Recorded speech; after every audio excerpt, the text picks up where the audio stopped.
Marie-André Lamontagne, bienvenue à ce quatrième webinaire sur la culture et les relations internationales à l'aune de la situation présente.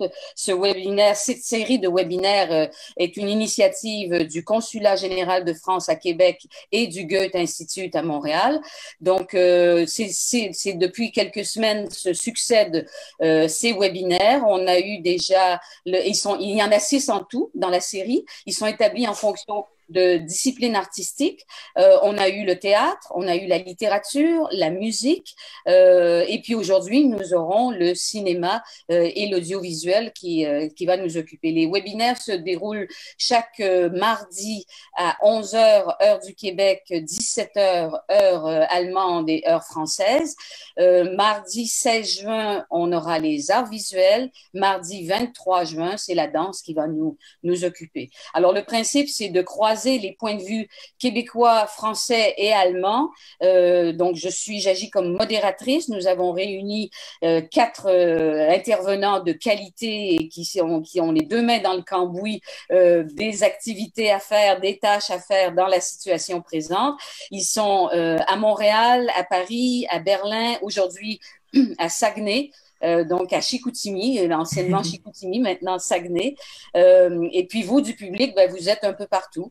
Vous êtes en France, vous êtes en Allemagne, vous êtes au Québec et vous êtes ailleurs aussi, nous le savons, parce que vous êtes nombreux à vous être inscrits.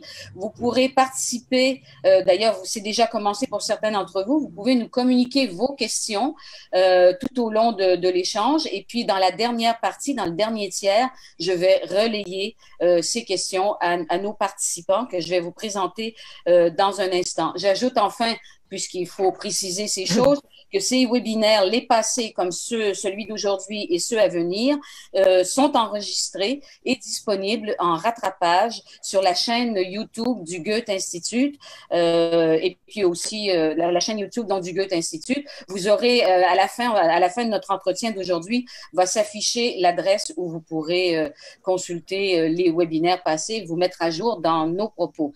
Mais avant de vous présenter les participants d'aujourd'hui, je vous propose de nous déplacer brièvement à New York pour y retrouver Adeline Monzier. Adeline Monzier est la correspondante d'Unifrance aux États-Unis. Et Unifrance, je le rappelle, est un organisme chargé de la promotion du cinéma français dans le monde. Et l'association compte près de 1000 adhérents issus du milieu du cinéma à différents titres. Unifrance a des bureaux à l'étranger. Et vous êtes, vous, Adeline Monzier, la correspondante, donc je l'ai dit, d'Unifrance à New York. Juste quelques minutes parce que je sais que vous, ça c'est le règne Zoom, vous participez à d'autres activités, à d'autres réunions. Et donc, on va prendre un petit moment ensemble pour vous écouter. Alors, j'ai envie de vous demander quelle est la situation à l'heure actuelle du cinéma en Amérique du Nord, du cinéma français en particulier. Merci beaucoup Marie-André, merci de m'avoir invitée à ce panel. Donc je voulais commencer par quelques chiffres parce que je trouve ça toujours intéressant d'avoir les chiffres pour continuer la discussion. Donc aux États-Unis, il y a environ 60-70 films français qui sont distribués chaque année et c'est un chiffre assez stable depuis 10 ans. Il y en avait un peu moins au début des années 2000, plutôt entre 30 et 40. Donc on voit qu'il y a eu une augmentation du nombre de films distribués depuis 20 ans. Ces films distribués représentent entre 0,5 et 1,5% de part de marché aux États-Unis. Ce chiffre dépend surtout de la présence ou non d'un gros film français en langue anglaise comme Lucy ou Taken.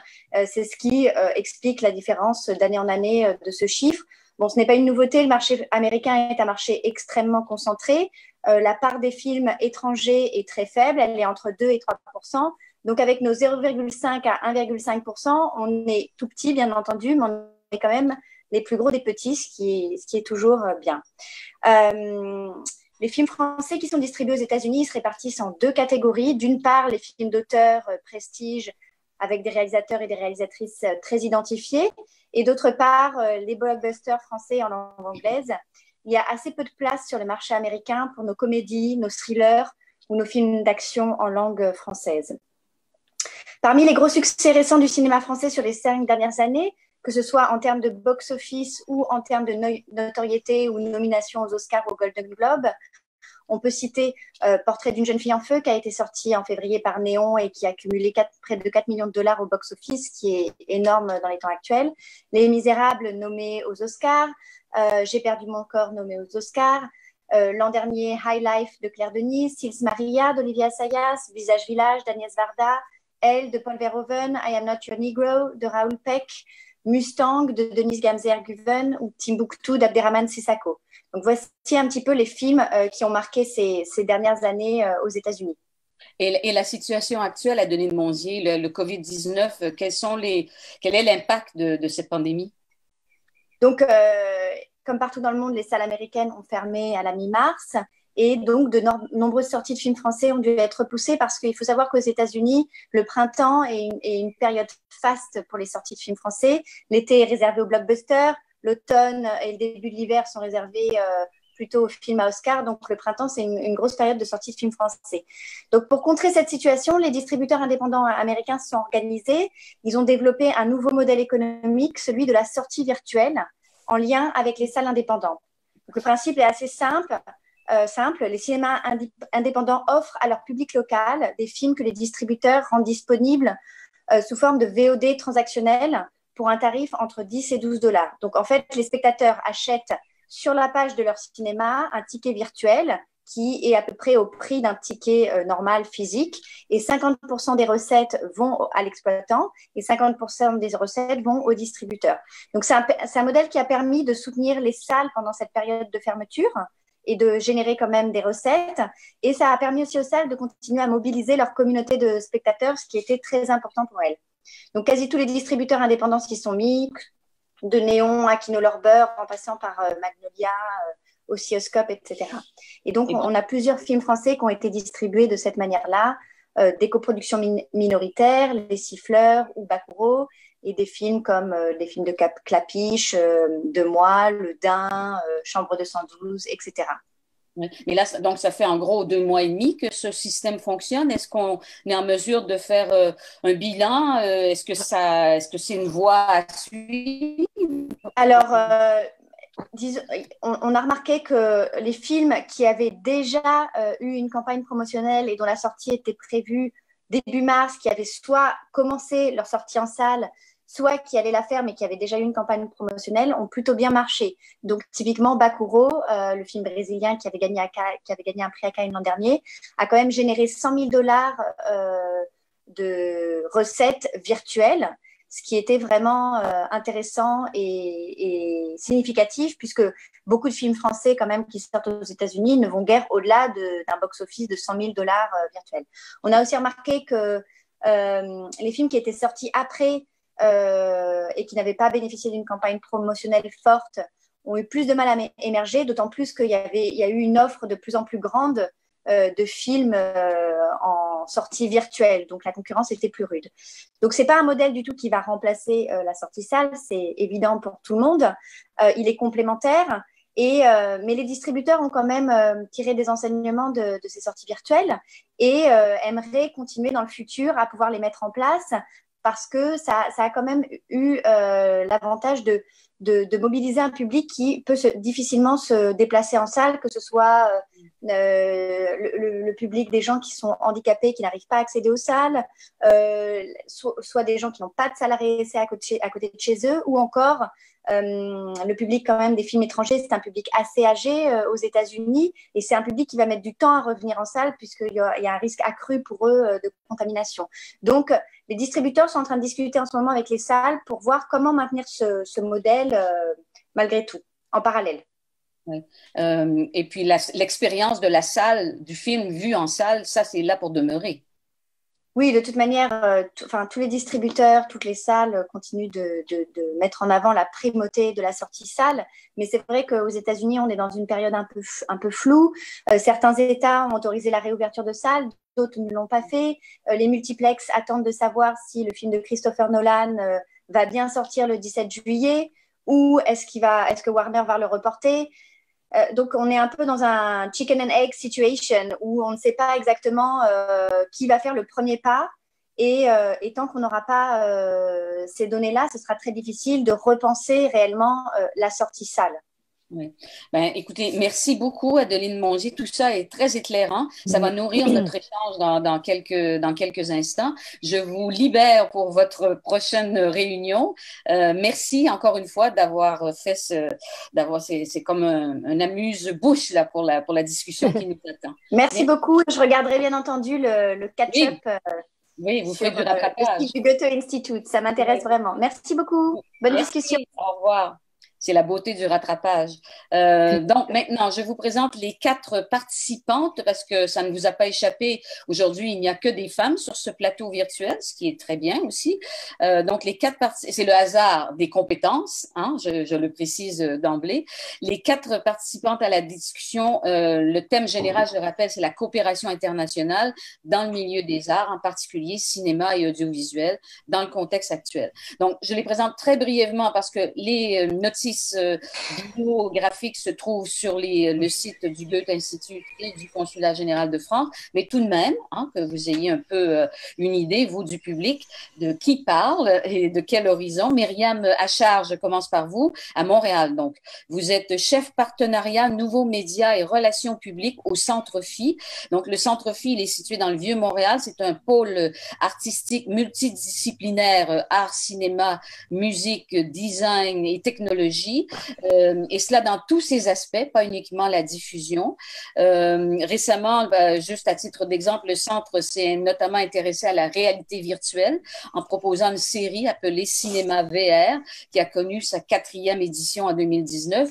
On y reviendra. Donc, Myriam Achard au Centre Phi, vous vous occupez particulièrement des liens internationaux, partenariats, coproduction, distribution. Donc, vous êtes tout à fait, ça va être tout à fait intéressant de vous écouter. Christina Nord à Berlin. Vous dirigez la section Forum de la Berlinale. C'est une section dédiée aux films d'art. La section présente une sélection d'une quarantaine de films qui donnent le pouls en quelque sorte de la production contemporaine internationale dans le domaine du cinéma d'art. Vous avez été journaliste et critique de cinéma. Vous êtes l'auteur d'essais. Votre travail a été plusieurs fois primé. Et je précise au fin de la discussion d'aujourd'hui que si vous comprenez le français et le parlez de manière tout à fait honorable et correcte, vous avez souhaité vous exprimer en anglais pour rendre compte de toutes les nuances de votre pensée sur des sujets qui sont quand même assez précis. Et donc, je résumerai vos propos pour le bénéfice de tous, pas entièrement parce que ça nous retarderait, mais en gros. Et bien sûr, la discussion se déroule en français tout au long. Marie-Hélène Rioux au Saguenay, donc au Québec. Vous êtes directrice générale du Festival Regard, c'est le Festival international du court-métrage au Saguenay, qui existe depuis 1995. Les prochaines dates, on les connaît, du 17 au 21 mars 2021 et en 2020. Votre festival s'était ouvert le 11 mars, hein, retenez bien la date, avant les mesures de confinement, et il s'est interrompu le 13 mars, en plein vol, on va dire. Le Festival Regard est résolument tourné vers l'international, et vous-même, Marie-Hélène Rioux, avez participé à différents jurys de festivals étrangers. Et puis, Isabou Breitman, en France, donc vous êtes actrice au cinéma, au théâtre, vous êtes également réalisatrice au cinéma et metteur en scène au théâtre. Vous avez tourné sous la direction de Michel Deville ou Diane Curie, je n'en mentionne que quelques-uns. Vous avez réalisé 3 longs métrages, dont une adaptation de Je l'aimais, le roman d'Anna Gavalda, et Nos et moi, c'est adapté du roman de Delphine de Vigan. Au théâtre, vous avez adapté et mis en scène La Compagnie des Spectres de Lydie Salver. On voit donc vos liens avec la littérature très nets. Et récemment, vous avez monté un Feydeau, La Dame de chez Maxime, au théâtre de la Porte Saint-Martin. Au cinéma, plusieurs d'autres réalisations. Vous avez par exemple Les Hirondelles de Kaboul de Yasmina Kadra, c'est un film d'animation. Le cinéma, le théâtre, vous le fréquentez depuis l'enfance, puisque je le dis pour l'anecdote qui n'est pas tout à fait une anecdote, vous êtes la fille des comédiens Jean-Claude Deray et Céline Léger. Alors, les plus âgés de nos auditeurs et téléspectateurs aujourd'hui se souviendront de Thierry Lafronde. Et puis, on trouve d'ailleurs des épisodes de Thierry Lafronde sur YouTube. Donc, question d'abord peut-être à Marie-Hélène Rioux. Guillou. Le festival Regard, ben, vous avez commencé en saison de pandémie, vous avez été arrêté en plein vol, vous êtes tourné vers 2021. Ne me dites pas ce que vous avez fait, nous le soupçonnons, pour arrêter la machine en 2020. Et là, vous êtes tourné vers 2021. Qu'y aura-t-il de changé dans votre façon de faire? Alors, bonjour à tous. C'est certain que 2020 s'est arrêté abruptement.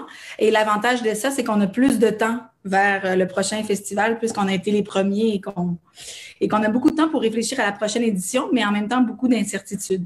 Ce qui est certain, c'est que l'aspect international que Regard connaît en croissance de plus en plus, particulièrement le volet marché du court, donc tout ce qui est industrie par rapport au court-métrage. On le questionne beaucoup. Il va changer parce qu'on se doute que la présence des invités internationaux va sûrement être différente dans les prochaines éditions, voire du moins la prochaine en 2021, qui sera notre 25e édition. Mais évidemment, on ne veut pas diminuer leur présence, mais on va probablement faire appel au numérique pour l'assumer autant, sinon plus qu'avant. Donc, on est en train de voir comment on va pouvoir faire des rencontres entre les cinéastes québécois qui tournent en court-métrage pour rencontrer les programmateurs qui normalement se déplacent au festival pour voir les films.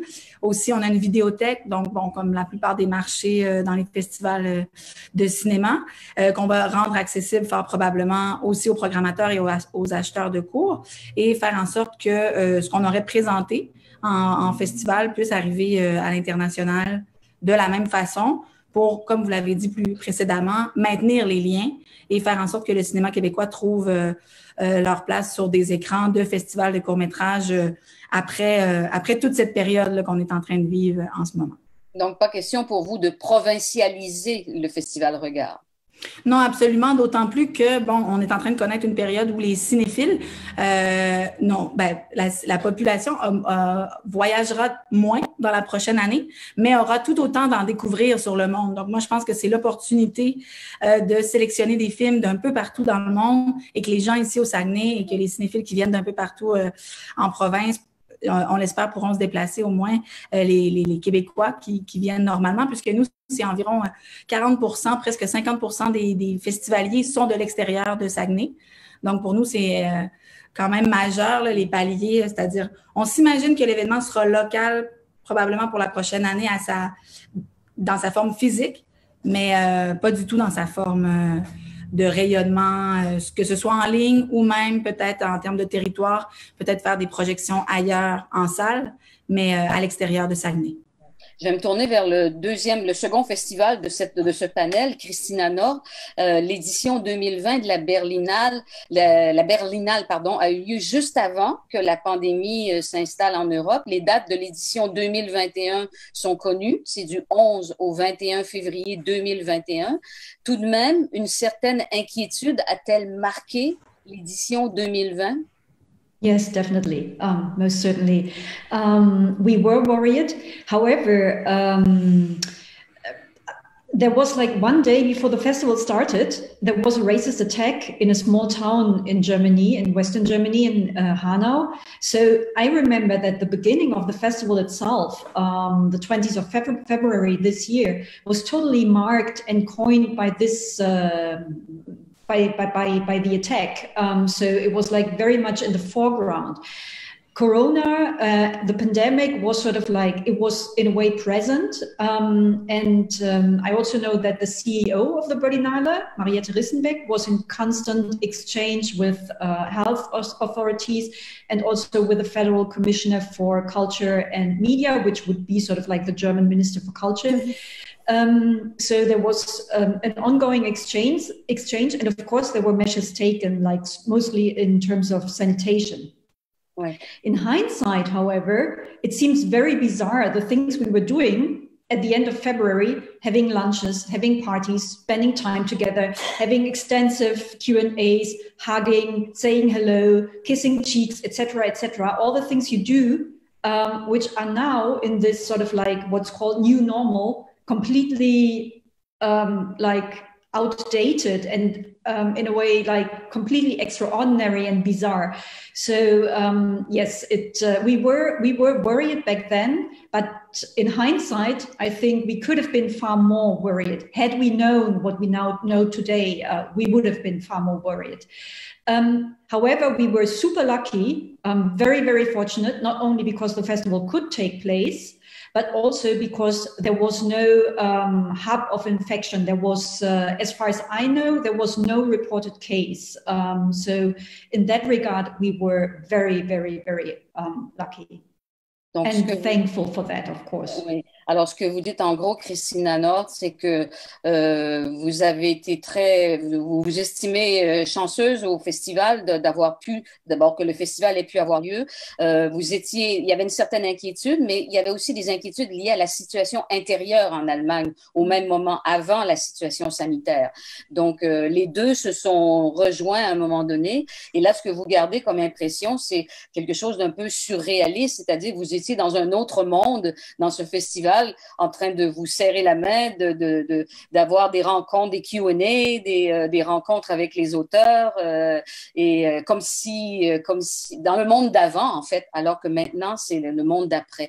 Ben, précisément, comment la situation présente modifie-t-elle pour vous la préparation de l'édition 2021?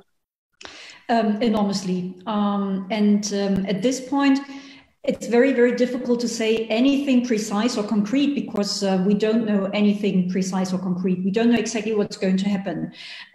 There might be a second wave, and then we don't know exactly if the festival is going to take place or in a physical form, or if it's going to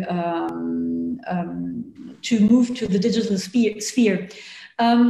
I think what we are doing right now is, of course, sort of like develop scenarios, and then we have to go accordingly.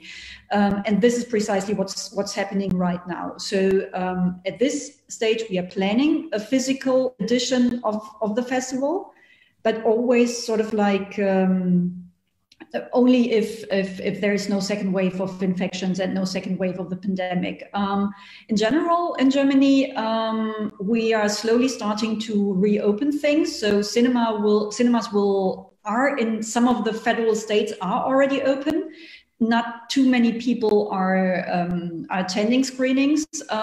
In Berlin, in the federal state of Berlin, cinemas will be reopened at the end of June. So the Arsenal, I have to sort of like say something about the Berlinale Forum because it's an independent section of the Berlinale. So it's not organized by the Berlinale, it's organized by the Arsenal Institute for Film and Video Art, which is a cinematheque, also a film archive, and also sort of like an online platform showing curated film programs. So the Berlinale Forum belongs to the Arsenal, and at the Arsenal, the cinema right now is closed, but it's going to reopen on July 2nd. Oui, très bien. Alors, ce que vous dites, Christina Nord, c'est qu'il y a beaucoup d'incertitudes forcément pour cette prochaine édition. Donc, vous jonglez avec différents scénarios. Pour le moment, et tout ça, c'est lié à la réalité appréhendée ou qui ne se concrétisera pas d'une éventuelle seconde vague du coronavirus. Et vous précisez aussi que la section forum que vous dirigez n'est pas organisée par la Berlinale, mais de manière indépendante par l'Arsenal, qui est un cinéma, et donc qui va ouvrir comme d'autres cinémas en Allemagne ou comme d'autres lieux, certains à la fin de juin, d'autres pour ce qui est de l'Arsenal en juillet. Donc à partir de là, les choses vont se mettre en place et vous allez suivre la situation. Myriam Achard, le Centre Phi a des activités, je ne vous vois plus, Myriam Achard, je suppose que vous allez réapparaître à l'écran. Le Centre Phi a des activités à New York, à Tokyo et à Venise. Comment ferez-vous? Est-ce que vous êtes là, Myriam Achard? Bon, alors je suppose qu'elle va se reconnecter. On me dit que Myriam Achard est partie, mais elle va se reconnecter. Ce sont les aléas de la technique. Alors je vais tout de suite du côté de Zabou Breitman, qui elle est bel et bien connectée. Quel a été l'impact de la crise pour vous? Vous avez plusieurs activités et à la scène notamment. Alors qu'est-ce qui s'est passé pour vous? Alors, ce qui s'est passé, je vais juste redire, quand vous avez parlé de Jean-Claude Doré et Céline Léger, j'étais sûre que vous alliez parler du Québec. Parce que quand même, ma mère est québécoise. Elle est québécoise. Et mon père, pour ceux, alors il est encore plus vieux que Thierry Lafronde, était quand même un membre du Beuquerie. C'est quand même important de le souligner. Très bien. Voilà. Alors, voilà. Donc, quand même, c'est ma matrie. Voilà, le Québec, c'est ma matrie. Oui. Alors, comment ça s'est passé? Ça s'est passé comme pour tout le monde. On a suivi à peu près, on est dans avec des résultats, s'il s'agit de résultats, enfin, bien moins bons que l'Allemagne au niveau de la gestion de nos malades du Covid. L'Allemagne a quand même géré en Europe d'une manière extraordinaire. On n'avait pas été très près, on s'est confiné un tout petit peu trop tard, on n'a pas très bien respecté les choses, mais ce qu'il faut souligner, c'est que tous les gens qui étaient en tournage, par exemple, tous les gens qui étaient en tournage, et souvent ceux qui répétaient, ont tous et souvent été très malades. Il y a eu beaucoup de gens malades, contaminés juste avant l'arrêt. Évidemment, ils se sont arrêtés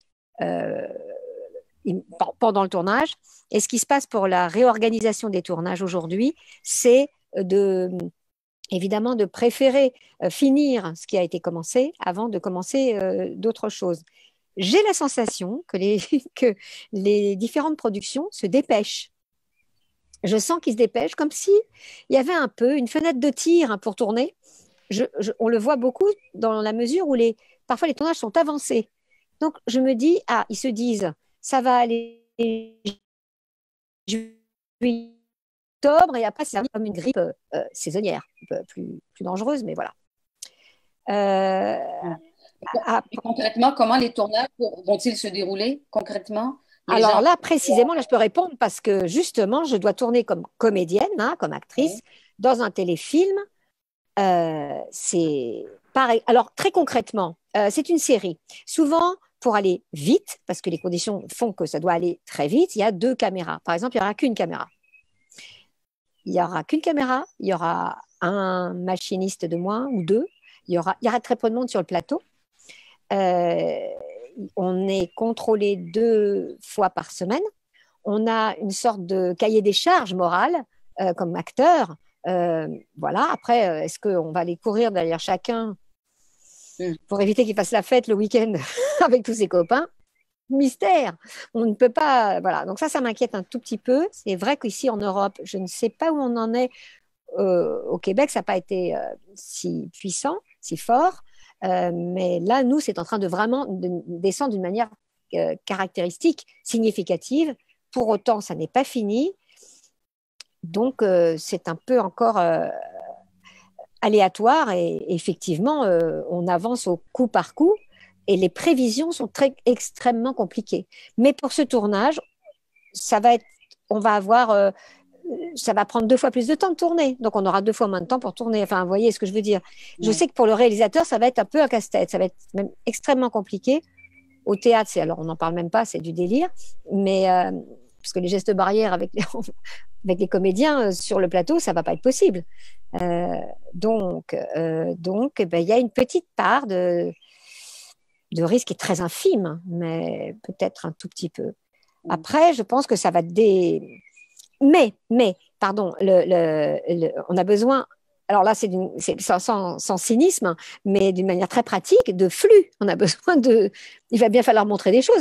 On a tout balancé sur tout, et on a montré aussi tout ce qui n'était pas dans les salles. Alors justement, on le montrait partout, dans les plateformes, partout. Donc, ils commencent à plus rien avoir. Donc, ils n'ont plus rien. Ils ont descendu le stock de provisions, et donc, il faut bien tourner. Alors, c'est vrai, je vois bien que la télé, les productions télévisuelles, je vois bien qu'elles sont extrêmement, qu'elles se dépêchent. Maintenant, pour le cinéma, je connais des distributeurs, très bien le distributeur Memento qui a distribué Les Hirondelles, sortait un film qui marchait extrêmement bien, qui s'appelle La Bonne Épouse, qui a commencé une première semaine éblouissante, et ils ont arrêté en plein vol. Lui, il n'est pas vraiment pour les plateformes, donc il tient aux salles. Et c'est bien, les salles, évidemment, c'est pas le même film qu'on voit dans une salle et chez soi. Et ils vont le ressortir. Donc, il y a ça aussi qui va se passer. Ils vont ressortir les films qui était pour ceux qui démarraient très bien en salle. Et je pense que c'est vraiment une très bonne chose. Faut y croire. Une seconde chance qu'on va donner. Je voudrais juste préciser tout de même que votre matrie a aussi été très touchée par le coronavirus au Québec. Non! Ma matrie. Ah bah oui.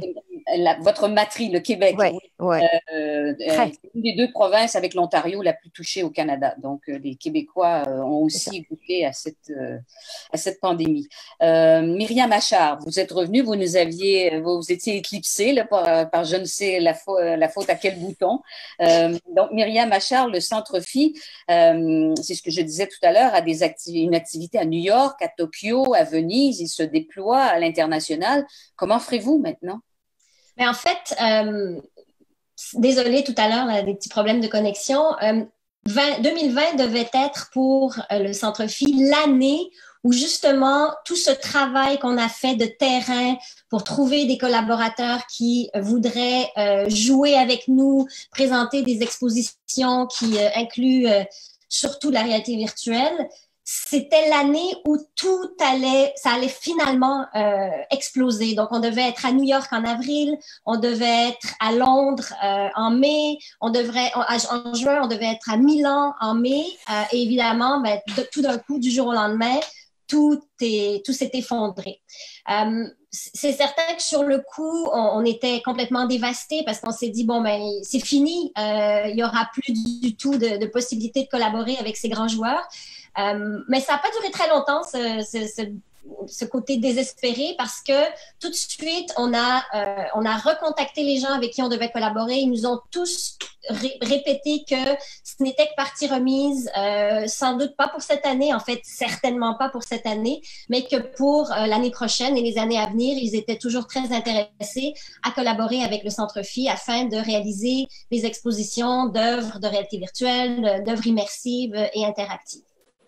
Donc, chez vous non plus, la dimension internationale ne sera pas sacrifiée, il n'en est pas question. Pas de repli national, on va dire. Ah non, pas du tout.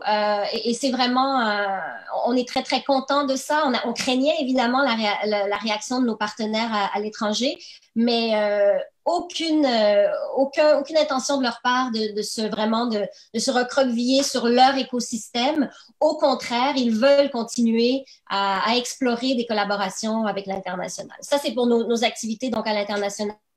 Et puis, bien évidemment, au Centre Phi à Montréal, on continue à trouver des façons de parler à notre public, à notre audience, parce que c'est extrêmement important. Et puis, je vous annonce disons, en grande primeur que le 24 juin, on ouvre à nouveau nos portes avec une exposition parce qu'on pense que c'est extrêmement important, déjà, de donner accès à l'art, au public, que les gens puissent revenir dans des lieux pour expérimenter l'art et puis aussi pour voir si les gens sont prêts. Sont-ils prêts à revenir vivre des expériences immersives, interactives? Donc, ça va nous donner vraiment une très bonne idée suite à l'ouverture le 24 juin. Oui. On connaît la distinction entre cinéma d'art, cinéma d'auteur et cinéma commercial ou industrie du cinéma, enfin toutes les catégories que la critique peut avoir conçues. La crise actuelle est-elle plus dommageable pour l'une ou l'autre de ces catégories? Christina North, en ce qui vous concerne, le film d'art, est-il plus impacté ou moins impacté? I think to start, of course, all of them are affected, both by the pandemic and as well, and also by the measures taken to prevent the pandemic from spreading further. So, for instance, shooting came to a standstill, and I think is slowly resuming. But then, of course, when you think of auto cinema or art film, essayistic film, hybrid films, documentary films, I think there are not so many people needed. I mean, of course, you can think of an artist film with a lot of people involved, but I think in general, you don't need that many people. You don't need that much equipment. You don't need sort of like a huge context to make it happen. So I think that, in fact, even under the circumstances we are facing right now, even under these circumstances, filmmakers can do things on a smaller scale, and I think they are doing it. Then there's also another factor, which is the budget. And the smaller the budget, the easier it is sort of like to proceed. And Orchis Film in many places of the world receives funding and support by the ministries for culture, etc. So maybe in a certain way, art film, in fact, is in a better position right now. Oui, alors ce que vous dites, Christina Nord, c'est que en fait toutes les formes de cinéma sont touchées, sont impactées par la situation présente, mais que peut-être le cinéma d'art, étant donné son échelle, étant donné les aides publiques dont il dispose, étant donné le fait qu'il fait moins appel à des équipes étendues, nombreuses, ben peut-être en effet s'en sort-il mieux. Zabou Breitman, vous le pensez aussi? Je vous voyais opiner. Oui. Oui, j'opine du chef. Oui, c'est de fait, absolument. C'est de fait. Quand vous avez besoin de 120, on va dire, personnes, techniciens sur un plateau, c'est pas pareil que quand vous en avez peut-être 15 ou 12, avec un petit film, un film d'auteur, avec. C'est, on va dire, contrôlable. Voilà. Donc ça, c'est une évidence. C'est très compliqué sinon de tourner. Les gestes barrières enfin, sont épouvantables. Quant à l'international, parce que c'est de ça quand même qu'on parle, effectivement, je pense que de fait, ça aussi, ça va être un petit peu plus compliqué. Bien sûr, quand on parle de virtuel, on peut toujours se rapprocher, travailler sur les écritures, travailler sur dans certains domaines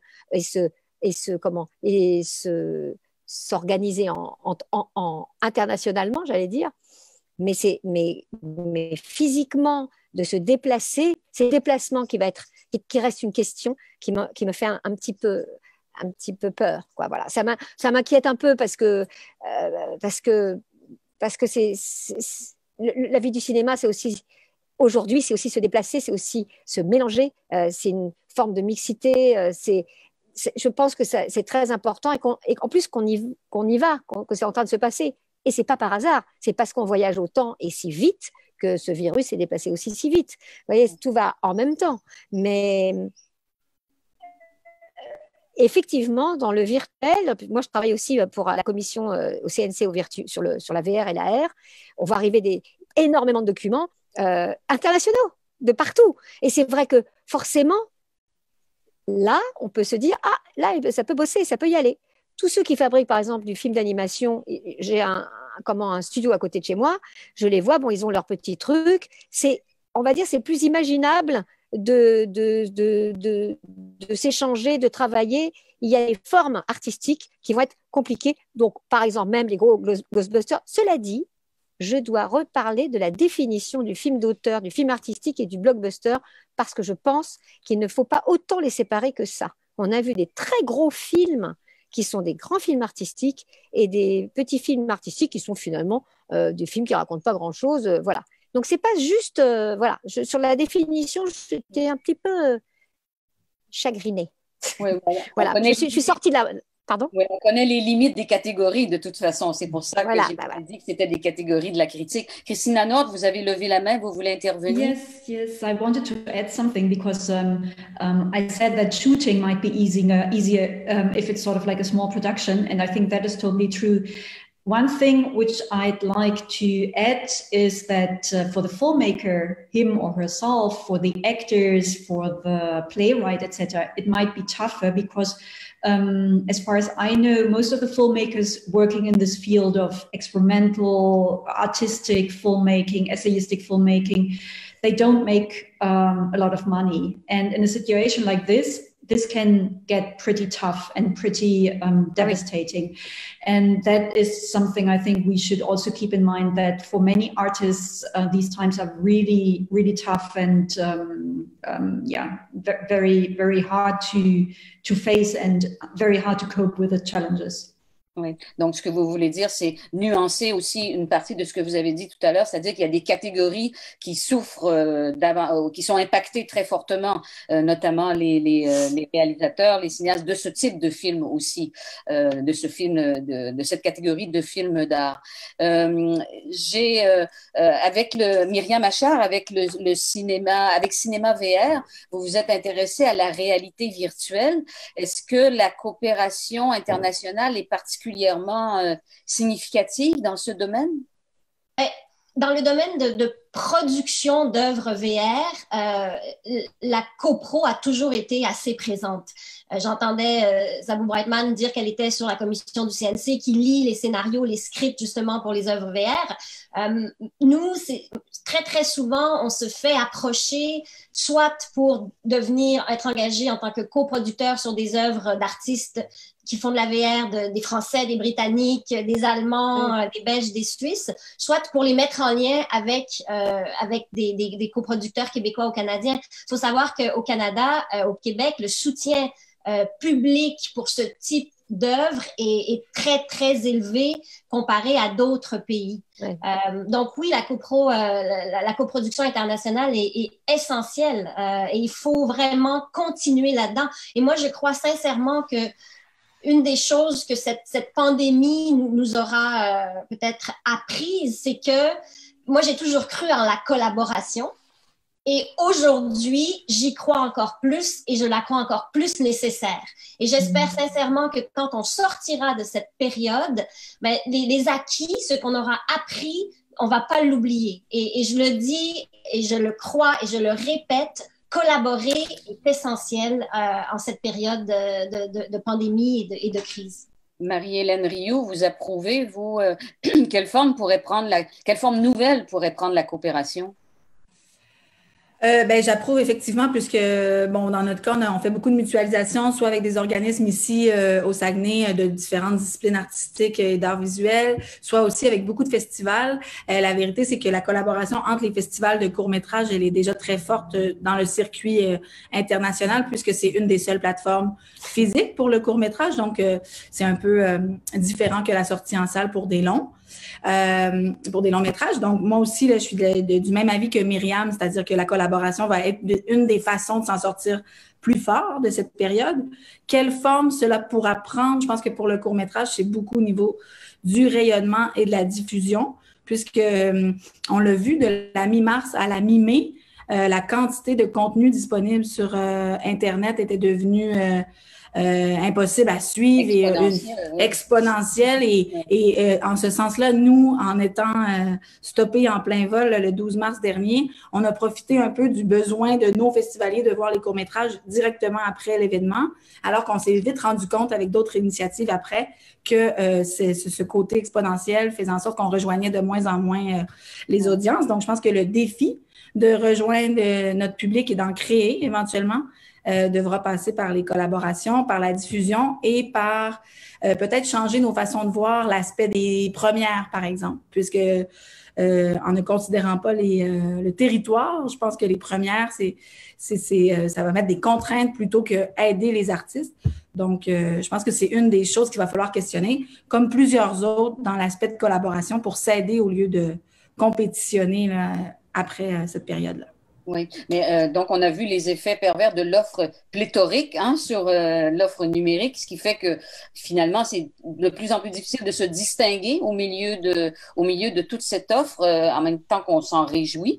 Est-ce que le numérique est une réalité? On a entendu au début ce que disait Adeline Monzier du numérique par rapport à la salle, la sortie en salle. Est-ce que le numérique est une voie d'avenir pour le cinéma, Zabou Brightman? Ah, non, je pense que c'est une autre manière. Et il faut considérer les deux. Comme je disais tout à l'heure, c'est vrai que je ne vois pas le même film si je le vois chez moi, si je le vois en salle. Ce n'est pas le même film. Ce n'est pas le même film, le partage du spectacle, qu'il soit cinéma, qu'il soit du spectacle, que ce soit de la danse, que ce soit du théâtre, c'est le partage de tous ces gens qui regardent dans la même direction quelque chose qui a été fait pour être vu. C'est pas du tout. Il y a une sensation d'entité il y a une sensation de partage. Et on est d'accord, pas d'accord, mais on sent tout ça. C'est pas rien, il se passe pas rien.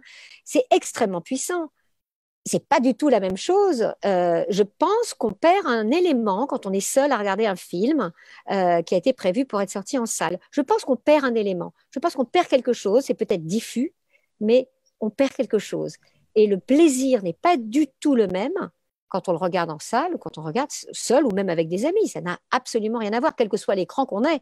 C'est le partage avec le partage avec un grand nombre et quelque chose. On parlait de collaboration, on parle de la même chose. C'est exactement pareil. C'est comme s'il y avait un élan commun et on est plus fort et c'est plus beau à plein que seul. Voilà, moi je pense ça. Et Myriam Achard au Centre Phi, où la technologie est une composante, est dans l'ADN du Centre Phi. Le numérique, il est vu comme une voie d'avenir ou complémentaire, ou dans un créneau précis? Mais moi, je pense que je suis du même avis que ce que Zabou vient de dire, c'est que l'un n'empêche pas l'autre. On avance en parallèle. Je pense pas qu'il faut diaboliser le numérique. Ça permet des choses extraordinaires, mais il faut pas exclure que de voir un film dans une salle, c'est ce qu'il y a de plus beau. Je le dis, j'en ai des frissons. J'ai des souvenirs de festivals, de grands festivals où une salle réagit en même temps à quelque chose. C'est des moments extraordinaires. Et donc, oui, je pense qu'il faut voir les deux avancer en parallèle. Oui, donc je vous propose, on va aller vers quelques questions du public et j'en ai une en particulier qui me semble s'adresser à Marie-Hélène Rioux, même si ce n'est pas précisé. Comment maximiser, nous demande-t-on, notre présence en ligne avec des vidéos? Y a-t-il une durée idéale? Donc, vous qui connaissez de courts-métrages, y a-t-il une durée idéale? Je pense qu'il n'y a pas de durée idéale. La durée dépend de l'histoire que tu veux raconter. Il y a des petits films qui nous semblent terriblement longs et l'inverse est vrai aussi. Donc, je pense qu'il n'y a pas de durée idéale, même que ce que je voulais rajouter par rapport à ce qui a été dit par Zabou et Myriam, c'est que dans notre expertise à Regard, c'est de joindre les films ensemble. Alors, de mettre 8 contenus séparément sur une X plateforme et de dire au public, sers-toi, il ne va pas les consommer comme moi je voudrais qu'il le fasse, dans l'ordre que j'ai réfléchi pour le faire. Donc, dans le court-métrage, en plus du côté événementiel des festivals, de rassemblement, mettre les contenus, il ne suffit pas de les mettre sur Internet. Il suffit de les proposer. Il faut les proposer d'une certaine façon. Ça répond plus ou moins à la question. Pour répondre à la question, donc, il n'y a pas de durée idéale.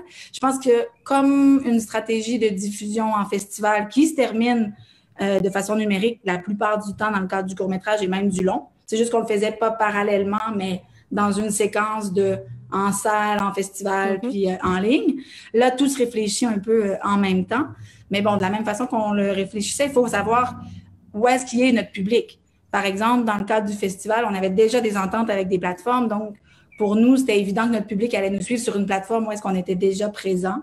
Donc, je pense que continuer des collaborations déjà existantes ou être à l'endroit où est-ce que tu sais que les gens qui te suivent, ton petit réseau qui peut devenir plus grand, c'est là que c'est le plus gagnant. Moi, je voudrais juste rajouter qu'il faut faire attention avec numérique et gratuité.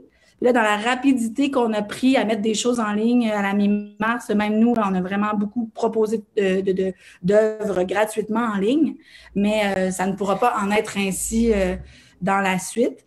Donc, c'est trouver le bon équilibre entre faire plaisir au public et faire plaisir, c'est-à-dire respecter, en fait, là, les artistes. Donc, ça, c'est une question qui me préoccupe beaucoup pour réussir à trouver le juste milieu et faire les choses pour rejoindre quand même beaucoup de monde, que ce soit en présentiel, mais avec une salle à 50% ou 25% de personnes, dans le fond, hein, ou en ligne. Donc, je pense que la gratuité, c'est aussi une autre question importante à se poser.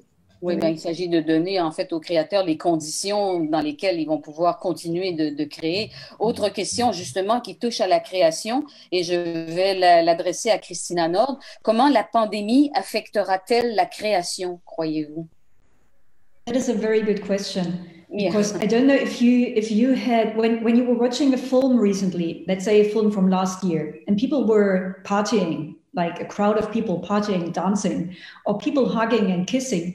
Did you have sort of like this very, very brief and impulsive moment when you said, no, you shouldn't do that.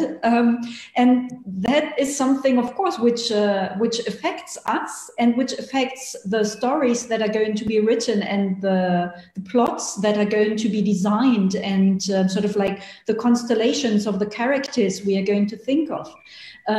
So yes, I think we are really facing something fundamental here, something which, at least during my lifetime, and at least in, let's say, in Europe and in Western Europe and in North America, has not happened before, not on that scale. And I'm pretty sure that this will affect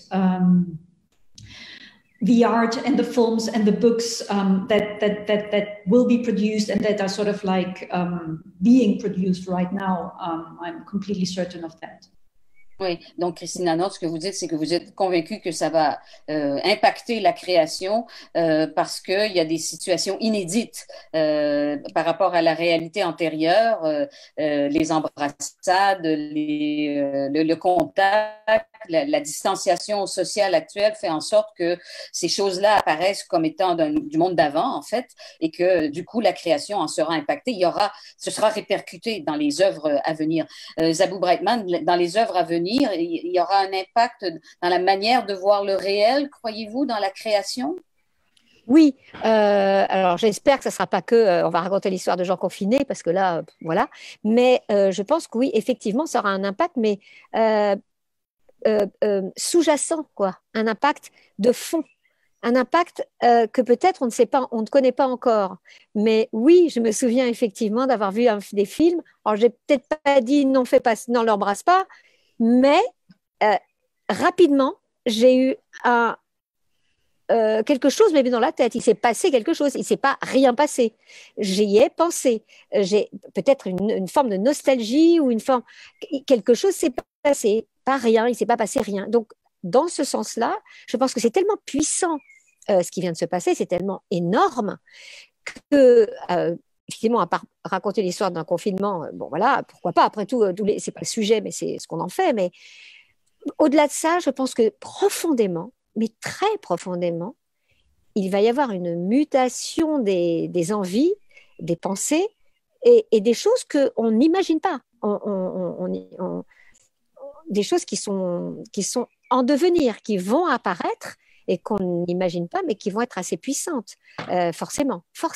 Et ça, pour moi, je ne veux pas dire que c'est chouette qu'il y ait eu le Covid, mais pourtant, c'est à prendre avec beaucoup de pincettes et de distance. Pourtant, je pense qu'il va y avoir des choses qui vont se passer, qui vont être absolument étonnantes. Et dont on ne sait pas encore la portée aujourd'hui. Oui, parce que la création se nourrit souvent de chocs, n'est-ce pas? Oui, de chocs et autant, vous savez, vous avez bien vu, on est toujours surpris. Le confinement a posé moins de problèmes que le déconfinement. Bon, ça, c'est très intéressant. Vous avez rien que ça, c'est incroyable sur l'être humain. C'est extraordinaire. Il y a eu beaucoup plus d'angoisse au déconfinement pour nous, là, qu'au confinement. Il y a eu des grandes crises d'angoisse. C'est quelque chose, il va se passer des choses. C'est évident qu'il va se passer quelque chose parce que, pas forcément de conscient immédiatement, mais on espère que tous les artistes vont s'emparer de la sensation globale pour en faire quelque chose qui parle, encore une fois, de manière universelle, puisque c'est ça le propos. Oui. Autre question du public, et je vais la poser à Myriam Achard. Comment pouvons-nous penser l'audiovisuel autrement, étant donné son omniprésence actuelle? Il y aurait comme des conventions, des formes admises qui rendent difficile de penser autrement l'audiovisuel, en tout cas de manière générale, parce qu'on sait que cette catégorie peut inclure pas mal de productions, pas mal de médiums aussi. Mais je pense que si je comprends bien la question, to think out of the box est toujours quelque chose enfin chez nous de très très important. On veut surprendre, on accueille des gens, ils pensent qu'ils viennent voir une expo, mais c'est pas tout à fait ça. Donc je pense que le secteur de l'audiovisuel est capable de se de se remettre de cette crise et de penser différemment pour le futur. Bon, c'est pas très concret ce que je dis, mais je pense sincèrement qu'il y a lieu d'utiliser ce moment.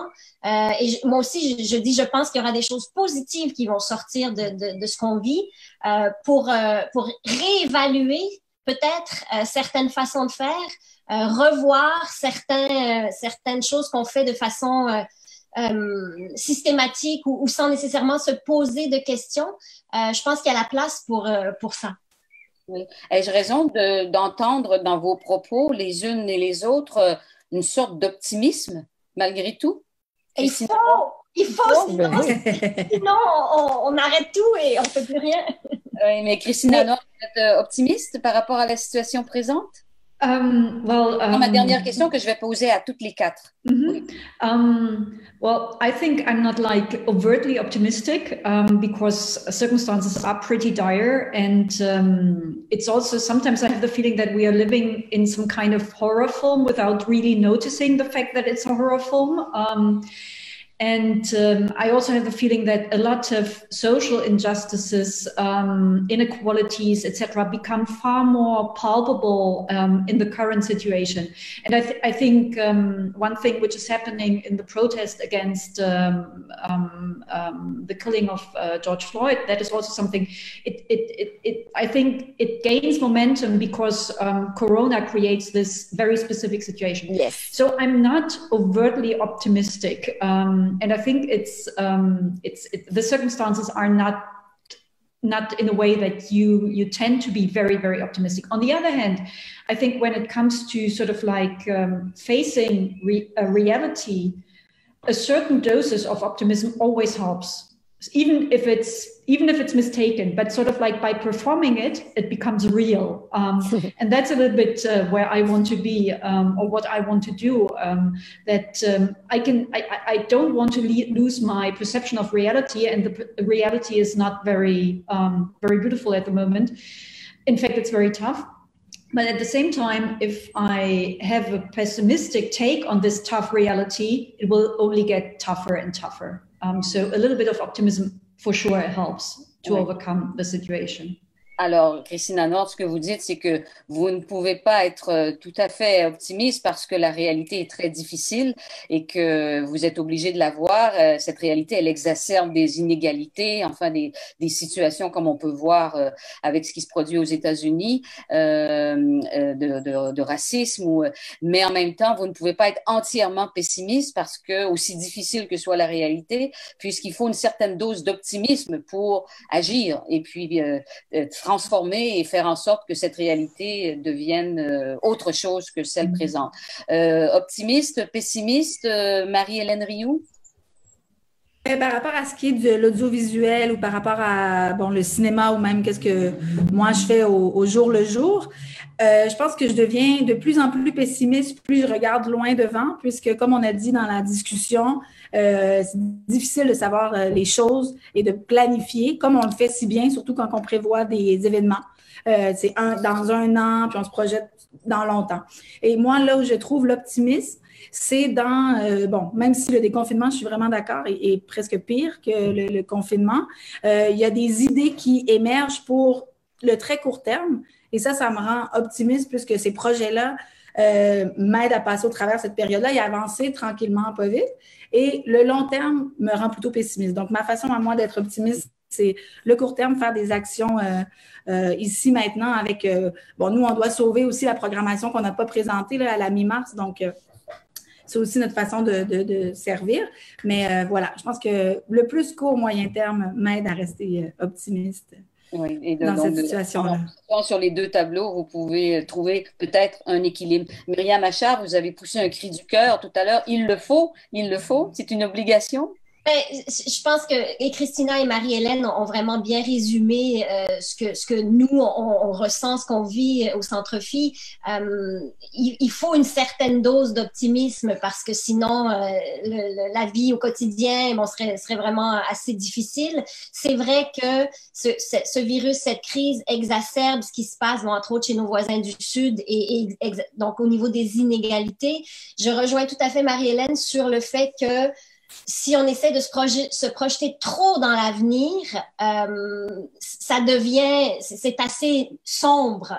Parce qu'on se dit, on est quand même assez conscient que les déplacements, les regroupements de festivals, comme un festival comme la Berlinale, où il y a des milliers de personnes qui se retrouvent, c'est pas pour demain. Donc, en créant des projets pour le court terme ou le moyen terme, ça nous permet de continuer à avancer et en essayant donc de ne pas trop se projeter dans l'avenir. Mais il faut une certaine dose d'optimisme, selon moi, pour passer à travers.